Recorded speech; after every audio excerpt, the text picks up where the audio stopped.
Hello friends and dear student, good morning. I hope, मुझे आशा है आप अच्छे होंगे। आज का क्लास है भारत में कानून बनाने की कितनी सूचियां हैं और कौन कौन सूची में कौन सरकार कानून बनाती है। इस विषय पर आज इस क्लास में चर्चा करेंगे। तो भारत में जो कानून बनाने की मुख्य सूचियां जो होते हैं वो तीन सूचियां होते हैं। यानी कि भारत में कानून बनाने की तीन सूची है जिसके अंतर्गत कानून बनते हैं। जो पहला सूची होता है वह संघ सूची होता है, दूसरा जो सूची है वह राज्य सूची है और तीसरा जो सूची होता है समवर्ती सूची होता है। तीन सूची होते हैं। इसी तीन सूची के अंतर्गत अधिकतर से अधिकतर कानून बनाए जाते हैं। इसके अलावा और भी सूचियां होते हैं, लेकिन आपका अधिक से अधिक कानून यही तीन सूची के अंतर्गत बनते हैं। देखिए, हम लोग पहला सूची जो जानेंगे वह है आपका संघ सूची, यूनियन लिस्ट। संघ सूची क्या है? कानून व्यवस्था की वह सूची जिसमें केंद्र सरकार कानून बनाती है उसे संघ सूची कहते हैं। संघ सूची में कौन कानून बनाती है? केंद्र सरकार, यानी कि संसद। संघ सूची में जो कानून बनते हैं उसमें कितने विषय हैं? आखिर उसमें विषय होगा ना कि संघ सूची में जो कानून बनेंगे, जो केंद्र सरकार कानून बनाएगी, उनके पास कितने विषय हैं, कौन कौन चीज पर वो कानून बना सकते हैं। सब चीज का तो लिमिट होता है। ऐसा नहीं कि हर विषय पर केंद्र सरकार ही कानून बनाए और राज्य सरकार आराम से देखते रहे। ऐसा नहीं है। राज्य सरकार को भी मिला है कानून बनाने का अधिकार और केंद्र सरकार को भी मिला है कानून बनाने का अधिकार। तो हम आज जानेंगे कि केंद्र सरकार कितने कानून विषय पर कानून बनाती है, राज्य सरकार कितने विषय पर कानून बनाती है, इसके बारे में हम लोग आज जानेंगे और कौन कौन कानून किस सूची के अंतर्गत आते हैं। तो चलिए स्टार्ट करते हैं। केंद्र सरकार कानून बनाती है संघ सूची में, यानी कि इसमें संसद कानून बनाते हैं। इनको जो विषय मिला है वह पहले था 97 और इसमें संशोधन करके वर्तमान में 100 कर दिया गया है। यानी कि संघ सूची में केंद्र सरकार संसद को 100 विषय पर कानून बनाने का अधिकार प्राप्त हुआ। अब वह 100 विषय पर कानून बना सकते हैं। अब कौन कौन विषय हो सकते हैं? जैसे उदाहरण, रक्षा क्षेत्र में कानून बनाने का अधिकार केंद्र सरकार का, विदेशी मामले में कानून बनाने का अधिकार केंद्र सरकार का, जनगणना में कानून बनाने का अधिकार केंद्र सरकार का। मतलब ऐसा कानून बनाने का अधिकार जो पूरे देश अपने राष्ट्र के लिए बने, उसमें कानून बनाने का अधिकार सिर्फ संसद केंद्र को ही होता है। इसके बाद आगे जानेंगे राज्य सूची क्या है। राज्य सूची वह सूची है जिसमें कानून बनाने का अधिकार सिर्फ राज्य सरकार का होता है, जिसे राज्य सूची कहते हैं। यानी कि राज्य सूची में केंद्र सरकार कानून नहीं बना सकते हैं। यह राज्य सरकार को अधिकार मिला है कि वह अपने राज्य सूची के अंतर्गत अपने राज्य में कानून बना सकते हैं। अब इसमें भी तो विषय दिया गया होगा कि राज्य सरकार जो है वो कितने विषय पर कानून बना सकती है, उनके पास कौन कौन ऐसे विषय होंगे जिस पर वह कानून बना सकते हैं। तो राज्य सरकार के जो विषय हैं वह पहले 66 थे और वर्तमान में 61 कर दिया गया। यानी कि राज्य सूची के अंतर्गत राज्य सरकार के कानून बनाने का अधिकार को कम कर दिया गया है। पहले 66 थे, संशोधन करके इसे 61 कर दिया गया है। अब यानी कि राज्य सरकार जो होंगे वह अपने राज्य के अंदर 61 विषय पर ही कानून बना सकते हैं। जैसे में विषय हो जाएगा पुलिस, कृषि। राज्य के अंदर पुलिस पुलिस कानून व्यवस्था कैसे रखना चाहिए, राज्य के अंदर पुलिस कानून व्यवस्था पर कौन से कानून बनना चाहिए, यह राज्य सरकार के अंतर्गत आते हैं। इस पर कानून बनाने का अधिकार राज्य सरकार का। कृषि, राज्य के अंदर किसानों के लिए कृषि क्षेत्र में किस तरह के कानून बनाए जाए ताकि कृषि लोगों को सहूलियत हो, किसान को सहूलियत हो, तो इस पर कानून बनाने का अधिकार राज्य सरकार को दिया गया है।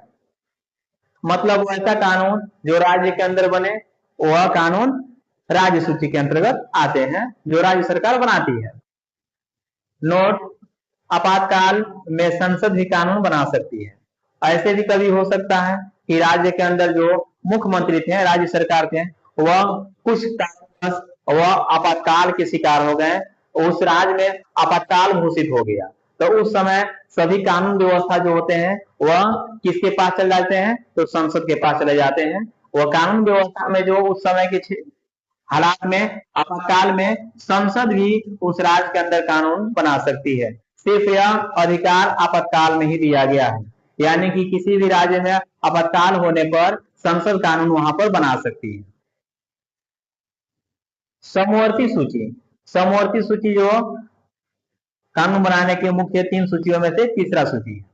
समवर्ती सूची कंकरेंट लिस्ट, ये क्या होता है, जिसमें केंद्र सरकार तथा राज्य सरकार दोनों मिलकर कानून बनाए, उस सूची को बोलते हैं समवर्ती सूची है, जिस पर दोनों सरकार मिलकर कानून बनाती है। इसमें भी विषय दिए गए हैं, इसमें दिए गए हैं पहले 47 विषय पर कानून बनाने का अधिकार था, अब इसे 52 कर दिया गया है, यानी कि समवर्ती सूची में कानून बनाने की जो व्यवस्था है उसे अभी वर्तमान में 52 कर दिया गया है, यानी कि केंद्र सरकार और राज्य सरकार 52 विषय पर कानून बना सकती है। जैसे शिक्षा क्षेत्र में कानून बनाना, वन क्षेत्र में कानून बनाना, विवाह तलाक क्षेत्र में तलाक की प्रक्रिया में कानून बनाना, ये सब समवर्ती सूची के अंतर्गत आते हैं, जिसमें केंद्र सरकार तथा राज्य सरकार दोनों मिलकर के कानून बनाती है। अब आपको यहाँ पर ये दिक्कत होगा कि केंद्र सरकार और राज्य सरकार, ऐसा नहीं है कि जो कानून बनेगा वो दोनों को उसमें खुशी होंगे, हो सकता है कि कोई एक केंद्र सरकार या राज्य सरकार नाराज हो जाए, तो उस व्यवस्था में क्या किया जाएगा, उस सिचुएशन में क्या किया जाता है और किसके कानून को वैल्यूएबल माना जाएगा। तो इसके लिए हम एक आपको एग्जाम्पल दिखाते हैं। मानिए कि शिक्षा क्षेत्र पर कानून बनाना है, क्योंकि इसमें जो कानून बनेगा वो तो समवर्ती सूची के अंतर्गत आएगा, क्योंकि समवर्ती सूची में शिक्षा क्षेत्र पर कानून बनता है, जिसमें केंद्र सरकार तथा राज्य सरकार दोनों बनाते हैं। मान लीजिए फॉर एग्जाम्पल झारखंड, शिक्षा क्षेत्र पर कानून बनाना है झारखंड में। झारखंड के जो राज्य सरकार है,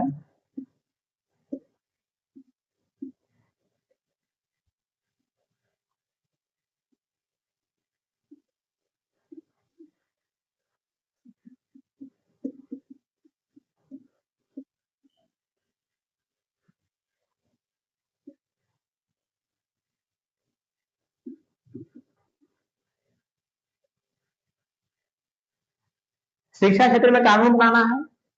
अब शिक्षा क्षेत्र में कानून बन रहा था, जो राज्य सरकार थे वो बोलते थे कि झारखंड में नागपुरी भाषा को लागू किया जाए, स्कूलों कॉलेजों में नागपुरी भाषा पढ़ाया जाए, बुलाया जाए और किताबों में भी छापा जाए। अब ऐसे में केंद्र सरकार का कि नहीं, नागपुरी नहीं होना चाहिए, हिंदी भाषा होना चाहिए।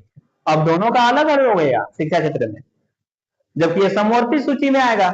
अब जब ऐसे में सिचुएशन होते हैं कि केंद्र सरकार और राज्य सरकार के बीच मतभेद हो गया, केंद्र सरकार कुछ और चाह रहे हैं, राज्य सरकार कुछ और चाह रहे हैं, तो ऐसे सिचुएशन में अधिक से अधिक केंद्र सरकार के जो कानून व्यवस्था होगा, केंद्र सरकार के बातों को माना जाएगा, जो संसद कहेगा उसकी बातों को माना जाएगा। लेकिन एक कंडीशन यहाँ पर यह है कि अगर राज्य सरकार चाहती है कि नहीं हम ये कानून को पास कराएंगे, तो उसके लिए भी एक ऑप्शन है, वह जाएंगे प्रेसिडेंट के पास यानी कि राष्ट्रपति के पास, और वहां जाकर के इस कानून व्यवस्था पर अगर वो हस्ताक्षर करवा लेते हैं, और जो वहां के राष्ट्रपति हैं वह देश के राष्ट्रपति अगर हस्ताक्षर कर देते हैं, तो वह कानून राज्य के अंदर माना जाएगा, मान्यता उसे प्राप्त हो जाएगा और राज्य के अंदर वो कानून लागू हो जाएगा। ऐसे सिचुएशन में इस तरह के प्रक्रिया को अपनाया जाता है। अगर केंद्र सरकार चाहे तो राज्य सरकार के कानून को समवर्ती सूची के अंतर्गत हटा सकता है, वह केंद्र सरकार के कानूनों की मान्यता अधिक है और राज्य सरकार के कम। अगर राज्य सरकार चाहती है कि मेरा कानून पास हो जाए, तो उसे राष्ट्रपति के पास जाकर के उस कानून व्यवस्था पर हस्ताक्षर कराना होगा, जिससे वह कानून राज्य के अंदर मान्यता प्राप्त हो जाएगा और राज्य के अंदर लागू होगा। इस तरह के समवर्ती सूची के अंतर्गत कानून बनाए जाते हैं। आई होप आपको भारत के 3 मुख्य सूचियों में कानून बनने वाले अधिकारों समझ में आया होगा।